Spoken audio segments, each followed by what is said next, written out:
Blessing boats with the songs of their ancestors. A ritual seen in cultures across the Pacific, taking place on Taiwan's southeast coast, where it all started. At this boat race in Taitung, paddlers from around Taiwan and beyond gather to put their seafaring skills to the test, but more importantly, to revel in the shared history of Austronesian cultures. In every country, there is a different cultural attachment to it. So for example, in New Zealand, it is really tied to the Maori culture. And if you're in Australia, there's an indigenous culture.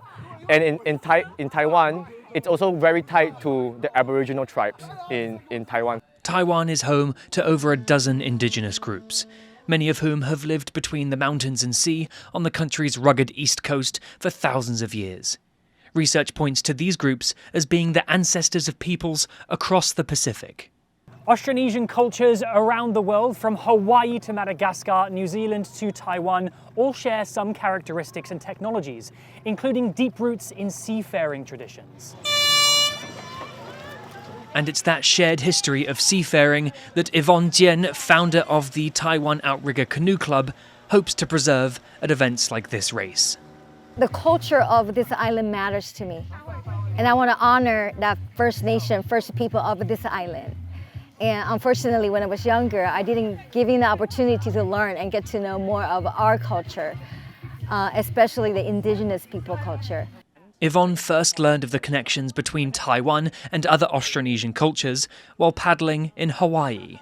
Every time I introduce myself as a Taiwanese, most of international paddlers, especially from Hawaii, from Tahiti, from Maori, Aotearoa, they all said, "Oh, our ancestors from Taiwan."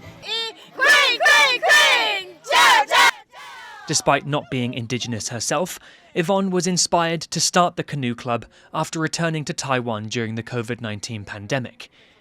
Through her involvement, she learned about communities' fading relationship with the water. Uniting boat builders, paddlers, and ocean enthusiasts, Yvonne's mission is also about teaching water safety and educating people on the history of voyaging. It's the first deep-sea voyaging canoe. We believe that the secessions of the Outrigger canoe started from the bamboo raft, which is what we see here alongside the east coast of Taiwan. And she's received support from the local government, equally eager to protect local traditions. 那其实在文学啊、美术啊、视觉艺术、表演艺术，我们其实都有很多的计划在做了。even 那个纹身啊，就是那个 tattoo 的纹身也都有。Professional and amateur paddlers from several of Taiwan's indigenous groups are involved with the canoe club. Lising Yijiang from the Amis people says sailing the traditional way is no easy task.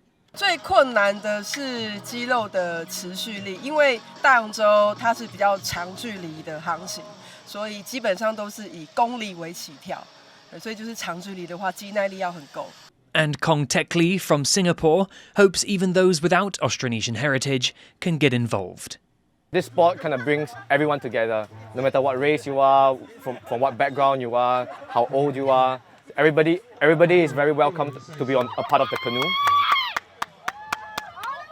The Canoe Club has big plans for the future, including retracing maritime routes between Taiwan's main and outlying islands, and even further afield to places like the Philippines, re-establishing links between peoples who set sail for the horizon many millennia ago. Lien and Reece in Taitung County for TaiwanPlus.